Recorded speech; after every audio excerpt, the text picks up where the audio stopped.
يمكن هو اصعب موضوع لما تشوف سايق. لا لا لا لا لا لا بس عوفوني انا احكي. جابك هنا استاذ انت هذا الاسبوع ما نزلت للشارع شو اسوي لكم؟ لا تمشي تلعب كلاش اوف كلان مسوي ازدحام وراك. ابي يا ريت يحترموك.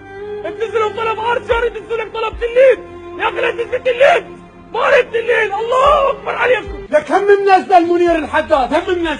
والله كفر يغني النشيد مال موطني مال برشلونه. وقف انه خاف الدوري الابطال وينزل ضد الاسكنار. استاذ اني مريض بمرض خطير جدا ونادر. استاذ انا حشاش تافه. سامع بهاي التعشيشات مال قديمه مال هاون سخيفه مال جراج. هاي مال غاز. اناني مال غاز. جبت سخيفات بس اعرف السخيف اللي مسويه. انا مسويه. يا بابا يا فتونة صار لك 14 اسبوع خارج المنزل، ذهاب الليقة راح ينتهي وانت بعدك غايبة. اميره هساني بنص بغداد وبنص السياره المفخخه. ولد افجرها وما جاي تنفجر. انت اعطيتوني سياره وريمونت وورقتين وقلتوا لي روح فجر. اقول لك انت من فخخ لك السياره مالك؟ ولد شيشاني دره مال الله تحطه على الجرح يخيس.